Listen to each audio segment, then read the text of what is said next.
Well, good morning, everyone, and welcome to this morning's call. This is the Genscape North American Waterborne Crude Roundtable.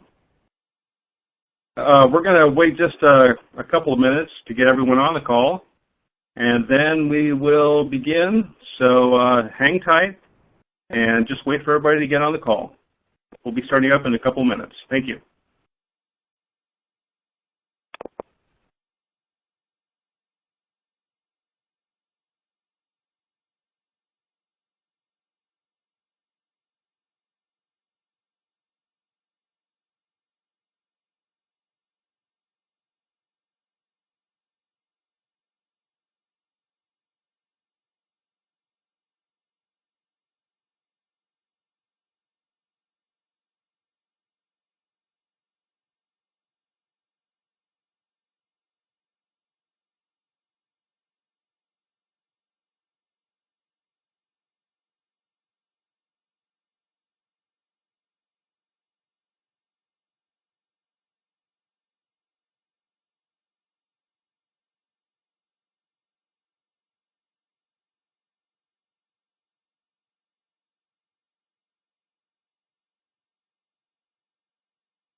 So good morning and welcome to the North American Waterborne Crude Roundtable, held by Genscape and featuring folks from Thomson Reuters, Bridger LLC, and RBN Energy. My name is Jeff Kerr, and I'll be the moderator today. I'm a senior oil editor here at Genscape. And So what we'll begin with here is just a little kind of an overview of what's going on, and so let me just move forward with a little bit of a slide presentation.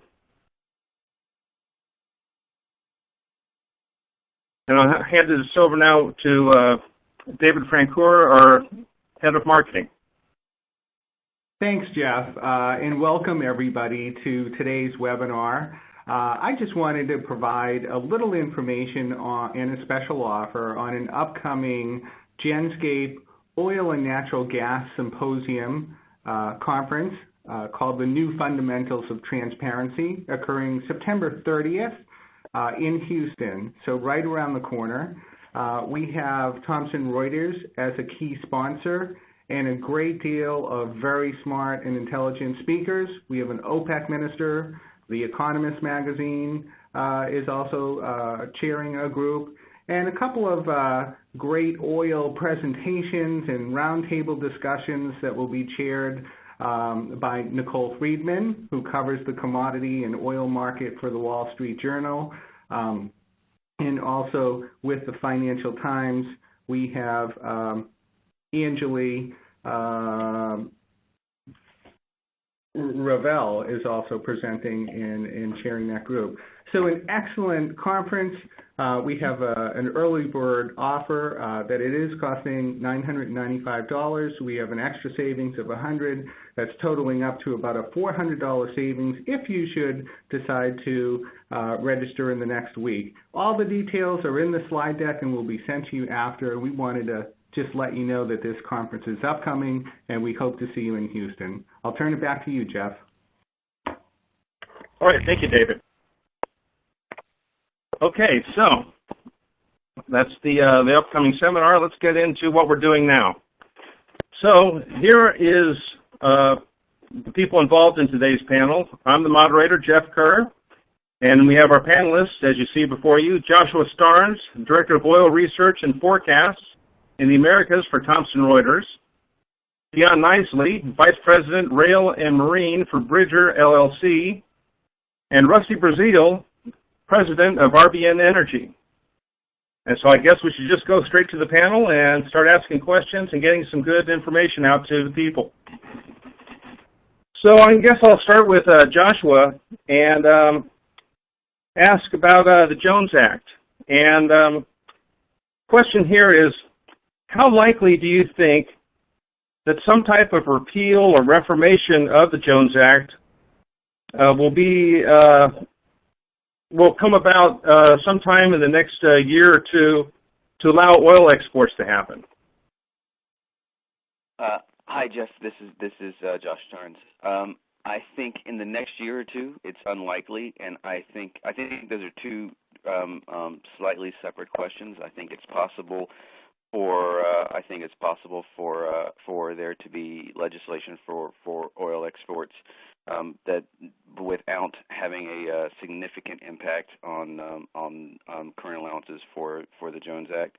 I think oil exports are probably more likely to happen than a major change to Jones Act regulations for U.S. intercoastal shipping, but probably not in the short term. I know my colleague John Kemp has a different view, but while we're heading into a major campaign season where oil exports can be a major political discussion, I think that the likelihood until after the next presidential election cycle is over of major export legislation making it through Congress is very low.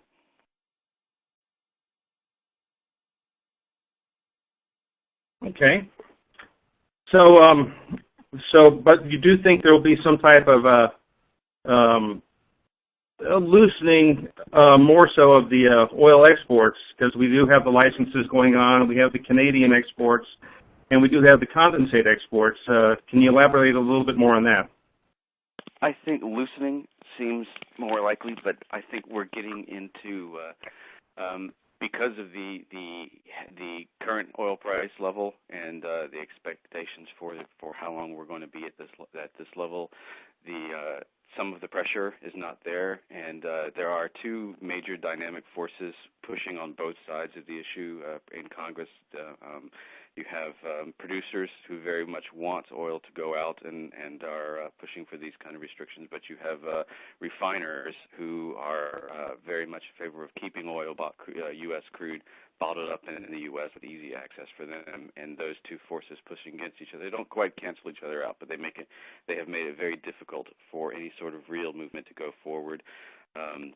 We did have the loosening of restrictions for condensates. There's some room for more loosening, although the international condensate market has had its own issues, so that doesn't necessarily mean that there will be large-scale movements, even if those are loosened further.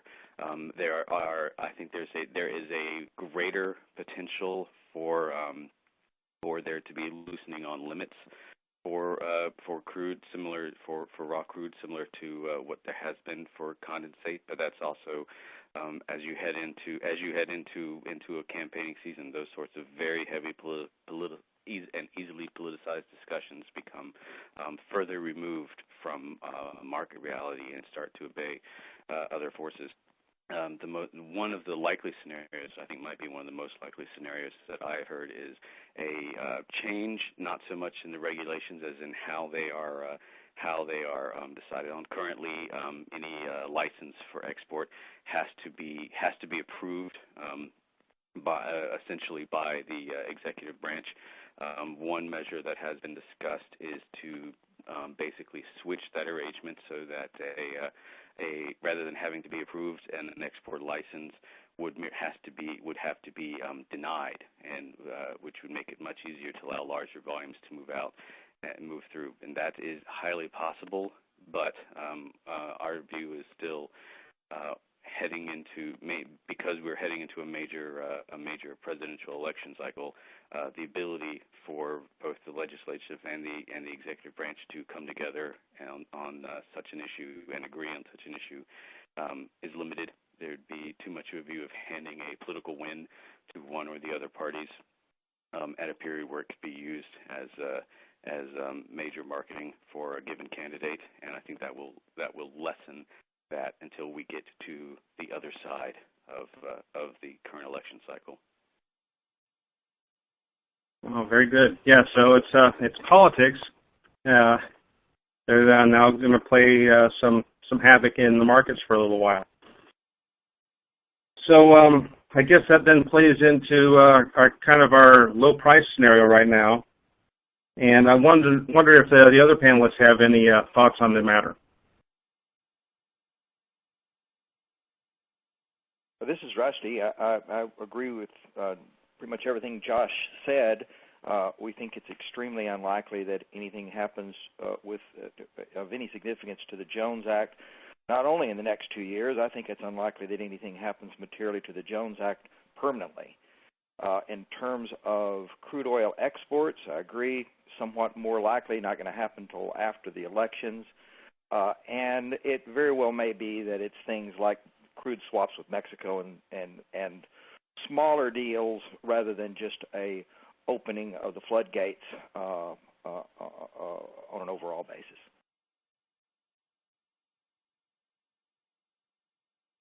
All right. So, and I guess then looking at it from a more international perspective, we have the deal that the President and the Secretary of State have tentatively agreed to with Iran on the Iran sanctions. And it looks like Iran is preparing to rejoin the global crude oil market. So what kind of impacts are we expected to see on U.S. markets once these Iran exports kind of rejoin the global markets on an indirect and direct basis? And I'll start with Joshua on this. Sure. I think particularly on U.S. markets, it's much more on the indirect side. Our view is that we generally agree with the EIA's forecast of primarily in the 2016 timeframe that if Iran barrels begin ramping up production towards the end of the year, they could begin pushing out as much as reach the levels of around 1 million more barrels per day exported by the end of 2016, and which would, we believe, chop about $10 a barrel off of the average 2016 price. But that would be the most direct result, but that has a much more muted and delayed result in the U.S. We think that WTI has hit a pretty solid floor at the $45 to $50 level. And there's not as much call on the sort of lights and heavy Iranian crudes here in the U.S. Or anything that would be displaced by those crudes to radically shift that downwards, even with the extra barrels coming in. We think that there's room for some slight downwards pressure. Our forecast showed 2016 WTI price decreasing by about 2%, hover around $55 to $56 on average for the year. So what we'd really see would be a tightening probably in the WTI Brent spread and a delayed effect on refined product margins, particularly the spread between New York and Gulf Coast ULSD and gasoline markets, where New York is more sensitive to changes in Brent price on their trade month margins than the Gulf Coast tends to be, which would probably put some pressure and deepen a contango through 2016 for diesel and gasoline, and that would be heading into really the second half of 2016, and that sort of downward price movement on some finished refined products, I think, would be the strongest reaction in the U.S., price reaction in the U.S. Very good. So Rusty or Dion, do you have any comments on this matter? Well, only I guess that if you go back to your previous question, I agree with Josh that if Iran comes on with another 1 million barrels, it's going to push Brent down. It's going to narrow the differential between Brent and WTI, and that is not going to make exports of anything, condensate, crude, or whatever else gets allowed, look very good. So economics are going to drive as much of those export volumes as anything else, and Iran coming on is not going to help that. All right. So now turning more to the domestic market itself, and that's kind of where the focus is. Just lately, what we've been seeing is after a prolonged period where the Brent TI spread kind of widened out and widened out and widened out. They started narrowing again. And LLS is light Louisiana sweets getting weaker again. And we've seen recent evidence of an uptick in imported crude coming back to the U.S. So, Rusty, do you think that the imports will be able to continue to increase, or should we expect a slowdown, especially with fall turnarounds looming and change in seasonality coming out? A lot depends on what we really believe is going to happen to U.S. production. Got a little of indication yesterday from EIA that maybe, in fact, we're seeing a bit of a slowdown, and if there is a bit of a slowdown, maybe we'll see imports hang up there for a while, but I wouldn't count on it. Okay. Dion, do you have any thoughts on this? Yeah, good morning. This is Dion. I think just from a perspective on what kind of following Rusty and Josh said, without getting too much into the imports and exports, if from a shipping perspective and also on crude by rail, it's more impactful for which way the differentials are trading in terms of Brent WTI, and certainly with flat price lower, the tightening of the differential at the railhead, it makes it harder for the Jones Act shipping to make sense in the pricing. When the ARB was wide open, U.S. Gulf, I think maybe winter of 2013, you saw a lot of clean MR tankers that were historically trading gasoline cross Gulf and even to Florida get dirtied up and started bringing U.S. Gulf to the Northeast. That trade certainly slowed down a lot as L trades, at maybe only a $2 discount to Brent. And whatever your economics are on a Jones Act MR, could be anywhere from $4 to $6 a barrel to get it up coast, maybe less if you have some older tonnage. So I think as long as the flat price is narrow, or flat price is low, and the ARBs are narrow, I think you're going to see continued downward pressure, at least on the coastal fleet, and with production and the pricing as well. And the inland fleet, I think Kirby came out with guidance last night. They're experiencing certainly a lot of pressure on their inland fleet as well. Okay, yeah, and then that's one thing I've noticed as I've been starting to analyze more of the fleet, that I've seen a slight contraction in the supply of Jones Act ships available for crude movements. And are we going to see this continue in the short term, or is this more of a long-term trend? Yes, Dion again. I think in the short term, I think you could see this continue again. I mean, historically, the Jones Act, up until kind of the recent shale boom, there wasn't a lot of domestic moving on Jones Act, domestic crude moving on Jones Act product tankers. And historically Brent or TI traded above Brent, it's certainly no one was really going to move a lot of crude around, and that changed. There's a paradigm shift in just the kind of industry as the differentials kind of inverted, went the other way, where a lot of these clean tankers immediately went to crude. And now where the crude doesn't make as much sense to move it around, you're seeing a lot of these barges cleaned up and going to trade clean CPP again. And I think that the position list is probably one of the has some length in it, and the longest I've certainly seen in the last couple of years. And I think you could kind of see this continue in the short term, where there's going to be a lot more people trying to trade clean. And this could kind of open up a unique opportunity where the Jones Act hasn't had a true spot market in the last couple of years on some larger tonnage. I think you're going to start seeing a lot of refiners, traders, charterers are going to be kind of looking to get who have space in their program because the trades don't make sense. You're going to kind of see more of a spot market in the Jones Act, all the way from 50,000 barrels up to some Aframax 600,000 barrels ships moving around. And that spot market's going to create opportunities depending on where it is. If you're prepared to seize those opportunities, I think that can be a plus for an owner and a charter. But it's going to continue to add a little bit of pressure to the rates. Dion, this is Rusty. I've got a question for you. Are you seeing any larger vessels are you seeing a movement toward larger vessels for intercoastal movements rather than the smaller barges, or is it just pretty much everybody cutting back across the board? The larger vessels have certainly opened up a little bit. Exxon sold, there was some, well published that Exxon sold 2, large Aframaxes that were historically trading Alaskan crude that came down to the Gulf, and now I think the second one arrived probably today or tomorrow. It came around South America and coming into the Gulf tomorrow.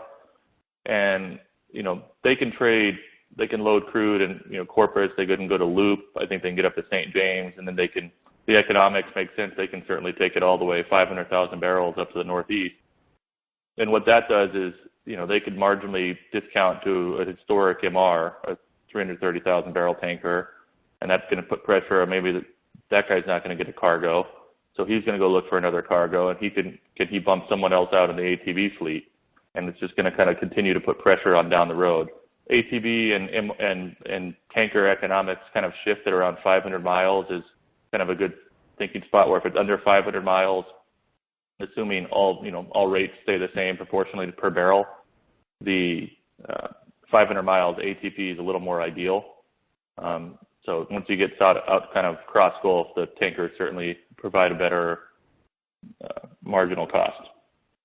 So for those large ships going the longer distances, what's a number off the top of your head for a per barrel transport rate? I think at less than $2, I guess. When we're, I don't think so. I don't know if they could pay bunkers on $2. Okay, all right. Probably in the current market, when the new builds came out, when the Jones Act was hot and everything was getting fixed at $75,000 a day for a new tanker, I think that put, depending on how you kind of wanted to manipulate it, that kind of put you around $5 to $5.50 a barrel. And I think the rates have certainly had to soften since then. With oil prices going down, bunker prices have certainly dropped a lot as well. So, I think $4 is competitive. I don't have any insight. I'm not in that market. I kind of monitor it closely. But on the larger ships, I think you can maybe get under $4 a barrel, whereas some of the smaller ships, it may be a little more than that. Okay, thank you. Okay, we have a question from one of our participants. Let's see, it's what signposts are you monitoring to inform Jones Act vessel rates? And what are these signposts indicating to you now for their forward costs in the next 1 to 5 years?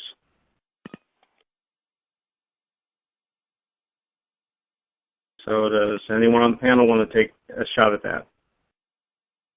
Deanne, could you clarify what signposts? Yes, signposts. Not quite sure I follow that.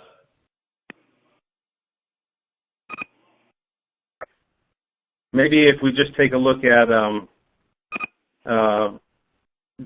what's the viewpoint on Jones Act vessel rates for the next forward costs for the next 1 to 5 years.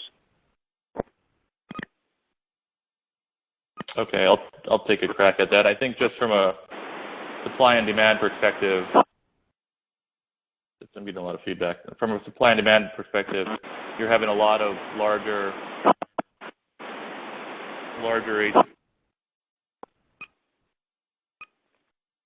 ATBs and tankers being delivered here in the next 2 years. I think maybe 16 tankers, MR tankers, and a good portion of ATBs. And I think it was Genscape earlier this week and I believe Rusty commented on one of his articles as well, is just the large increase in tonnage in the next 2 years. And if the fundamentals of pricing don't change, I think that could have a negative impact, kind of a bearish outlook on rates.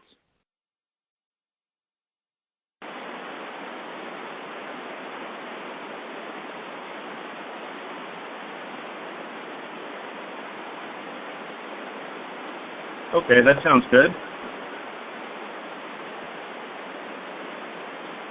And, all right, so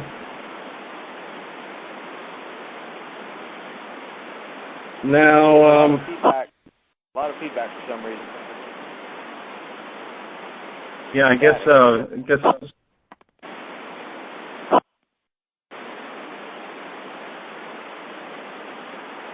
I'm being told by our organizer here that we need to have everyone on mute if you're not actually speaking.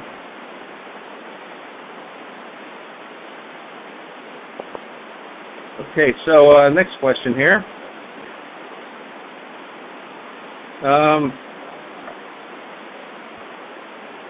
It's interesting that just in the last couple of weeks, we've seen Philadelphia Energy Solutions decide to pursue midstream assets in North Dakota. And, there's other folks out there in the, we've had, of course, Phillips 66 also has gone the same route in trying to secure the whole midstream side of things, and flying at Bayway Refinery with from the midstream point of view. And, Dion, your company, Bridger, has a contract with Monroe to supply crude there. Are these kind of tie-ups more of a trend that's going to be happening as in the market these days, or is it going to is this more of a trend we're going to be seeing in the market going forward? Are people going to be more involved this way in the marketplace? Right. Good morning. Yeah, I don't want to speculate on someone else's business strategy, and I'm prohibited from kind of talking about our strategy. Just from the generic answer, I think if there's value in the supply chain that can be accretive to either earnings or distribution, I think that any reasonable company is going to take an opportunity to look at that, especially in what could be viewed as depressed, advantageous prices for takeovers at this time.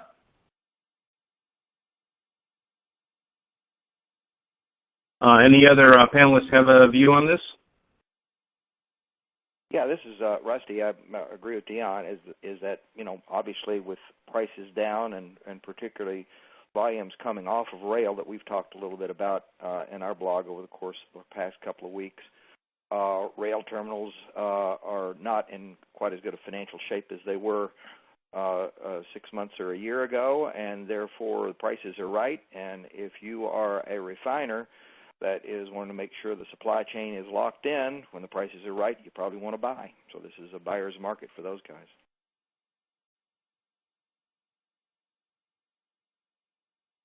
All right. So we have another question that's come in now from participants. Saudi Arabia is planning to pull back from record high levels of production at the end of the summer when domestic energy demand subsides. And I guess that means domestic energy here in the U.S. Why now, and what impact if this is real? Anyone care to comment?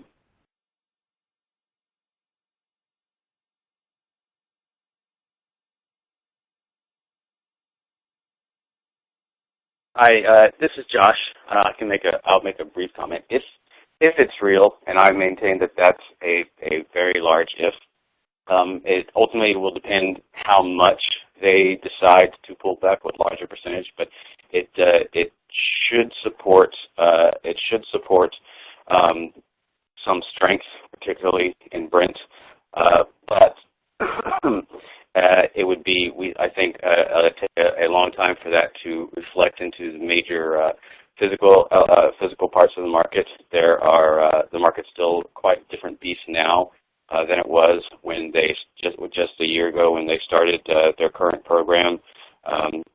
Particularly the global market for light crudes is heavily saturated with a lot of West African crude floating around, and potentially quite a bit of Iranian light getting ready to be added to that.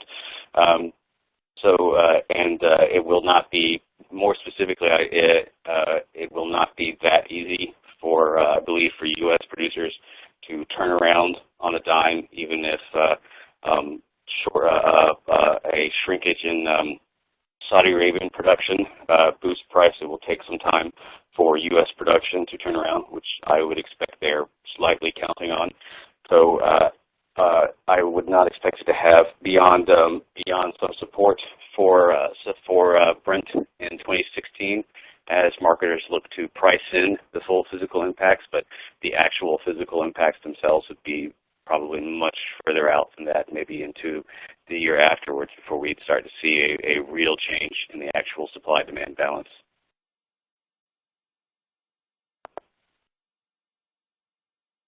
Yes, and and probably have some major impacts more on Russian production than probably the U.S. Going forward. We have another question from participants on the call, and then go to the panel in general. Do you think the widening of the Panama Canal will have a significant effect or impact on crude oil movements in the west to the west coast from the Gulf, and vice versa? There you go, panel.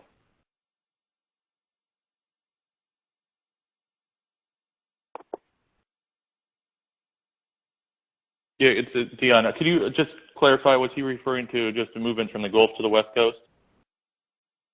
From the Gulf to the West Coast or the West Coast to the Gulf. With a wider Panama Canal, we don't have to go through a pipeline to move crude via the Panama Canal. So will this actually open an arbitrage opportunity between the two markets? I personally don't think so. I think all existing Jones Act tankers, with the exception of Alaskan, those in the Alaskan trade could already transit the narrow Panama Canal. I mean, Jones Act tankers aren't historically large. They're MR by international standards, so they could have transited it before, and I don't think anyone really took an opportunity for any sort of arbitrage in there. I believe KMI, in one of their earnings calls maybe a year ago, after he bought the APT, the American Petroleum Tanker Fleet, did mention something about going through the canal, either in the Q&A or in the statement of the opportunities. That's quite a long haul. From Philly to the Gulf is about 1,700 maybe miles off the top of my head. I think from the Gulf Coast down to the canal up to California is, I think it's at least 3,000 miles. So you'd have to have a pretty wide spread to be able to ship it and make that advantageous. And I don't see any way that they weren't doing it before at the wider arbs, them doing it now.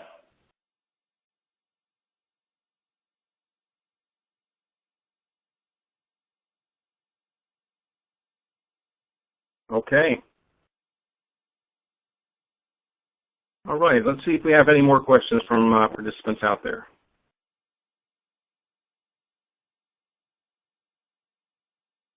Here's one for Rusty from the participants. The largest Jones Act crude oil move, other than ANS, is Eagle Ford from Corpus Christi to Eastern Pad 3, Louisiana, Mississippi, etc. What pipelines are under development that would impact this move, and where do those pipelines stand? Are they under construction, etc.? There's already two pipelines there, one with Kinder Morgan and one with Enterprise. I'm not exactly sure what the capacity utilization on those pipes are, but from looking at all of the traffic that has been over the course of the past few months, and continues to move via barge and via vessel, the way Dion was talking about a while ago, makes us suspect that there's still a lot of traffic jam going on once you get into Houston, all the way over to Beaumont, and then into the Lake Charles market. So my guess is that there'll still be a lot of barrels that are going to continue to be moved by barge and by vessel, rather than moved by pipeline, because of the flexibility that those vessels have.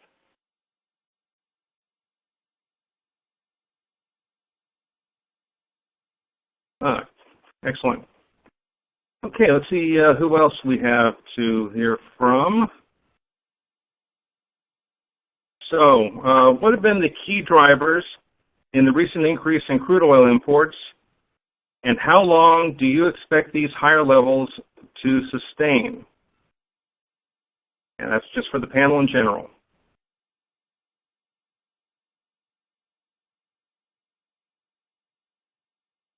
This is Rusty. It's mostly associated with increased capacity utilization at refineries. I mean, that's what kicked the majority of the imports out.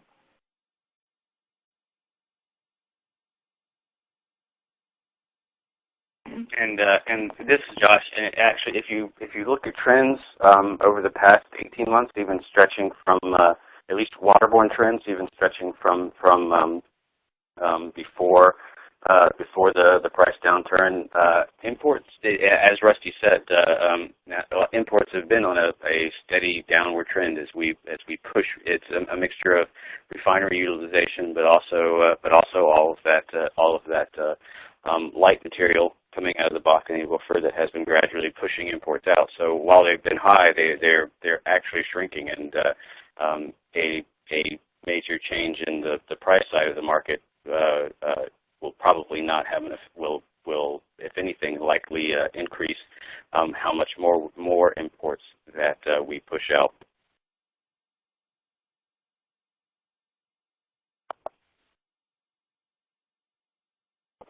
Okay, so I'm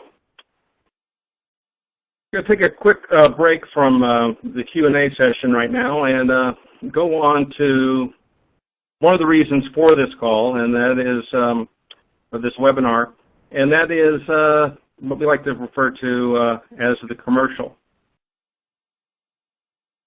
And here at Genscape, we have a relatively new product. We actually started releasing it in January, and it's the North American Waterborne Crude Report. And the report is structured around these 4 items here. We have the North American crude movements, where we're tracking all the movements on a weekly basis. The report comes out on Wednesday mornings. And we're looking at the stuff that's coming out of Corpus Christi. So this is all your Eagle Ford and anything else that's moving from the Corpus Christi and Houston areas to the rest of the U.S. and also the Eastern Canada. We're tracking North American freight costs, including bunker costs, but also chartering costs.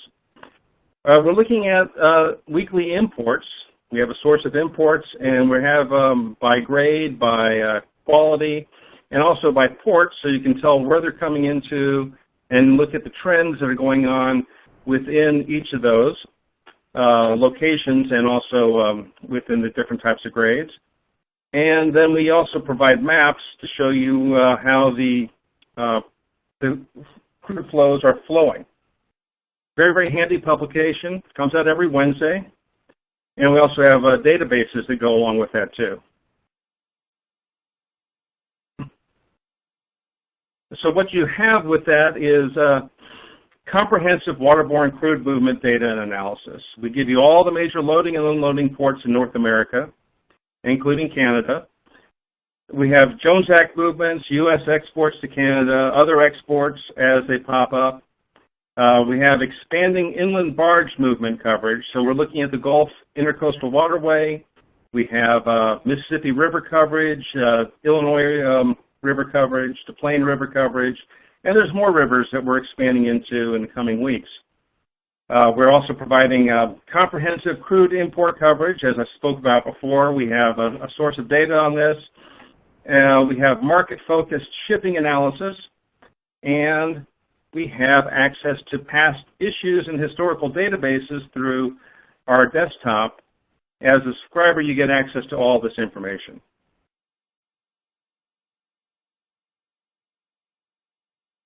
And, this is kind of a level of detail that you'll be able to get through that. This is one chart I put together just a couple of days ago using our data. For the first 6 months of the year, this is what the A&S shipments out of Valdez to the West Coast look like. And you can see the trend was lower. It looks like the ARB opened up for imports into the West Coast destinations. So you can see the baseline. Washington and California, as you would expect, are the places where most of the ANS goes to.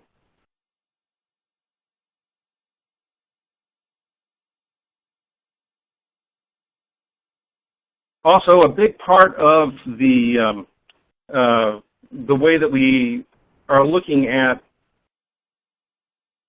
the markets here and how we track everything is the use of our subsidiary company, Vessel Tracker.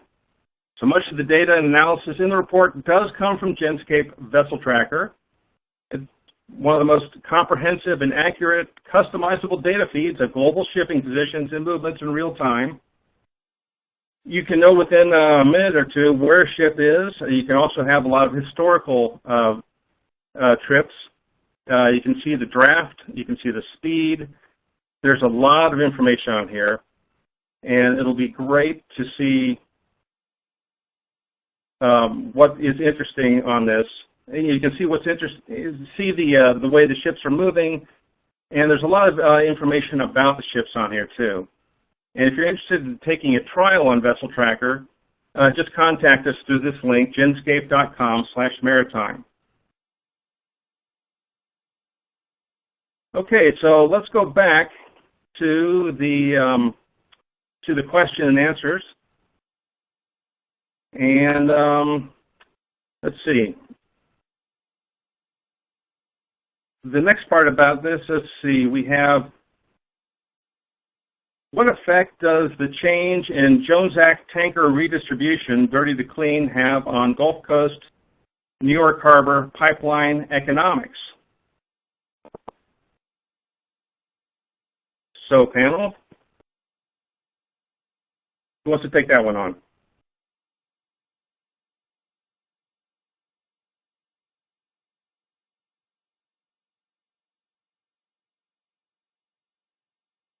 This is Rusty. I don't have any idea.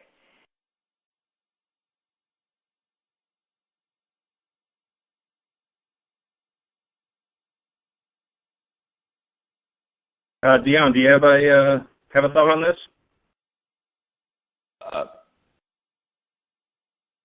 I'm not sure I fully understand the question. For moving from dirty to clean, from U.S. Gulf to Northeast, and how that affects pipeline economics, where specifically? I think it's just kind of a stretch to tie all that into the Gulf Coast. Yeah, it's I would probably really give a good answer on that.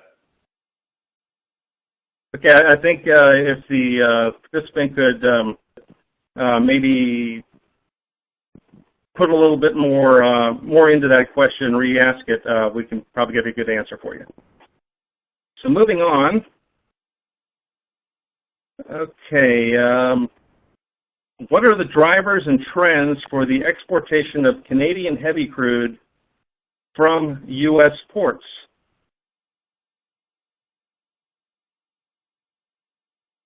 That's an interesting one. So, who wants to take on that one? This is Rusty. I don't think, beyond cargo here and there, I don't think it's going to make much sense. Importing heavy crude from Mexico, Venezuela, et cetera, and then turning around and exporting Canadian heavy crude shouldn't make any economic sense. There's some political reasons why it may end up happening that way somewhat, but it certainly shouldn't happen that way. The heavy crudes that are imported into the Gulf Coast should be displaced by Canadian heavy crudes coming down on the new pipeline capacity that's there. So I don't ever foresee it being a big deal at all.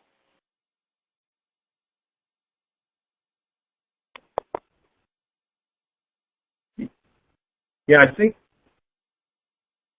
the if anything is going to be exported, it's going to be the Canadian sweet stuff. But there seems to be more of a market for that here.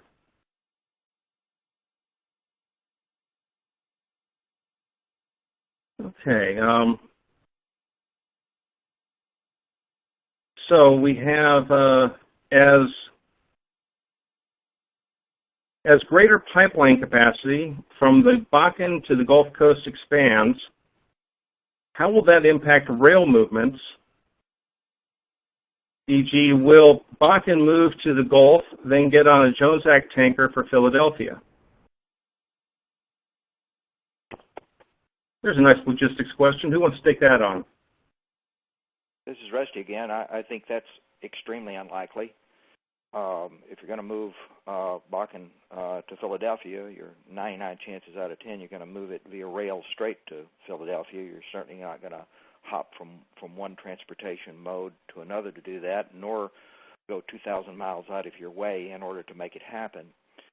So, the first part of that question is a lot more pipelines out of the Bakken. What's that going to do to rail? And it's not going to be good news. The more pipelines get built out of the Bakken, the less need there is going to be to use rail facilities out of the Bakken, unless there's something relatively strange that happens to international versus WTI differentials, and at the level of prices that where we are right now, that's extremely unlikely. So more pipelines, bad.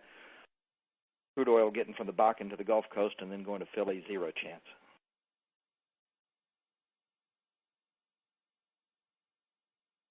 All right. Now we have a Genscape vessel tracker question that I can answer. Does Genscape vessel tracker cover all vessels, regardless of product? And the answer is yes. And not just oil vessels, but bulkers, grain vessels, sailboats, any vessel that has an AIS antenna on it is tracked on Vessel Tracker. So you can see everything. So it's very, very impressive from that perspective. Okay. Let's see. I wonder, do we have any questions coming in from Twitter?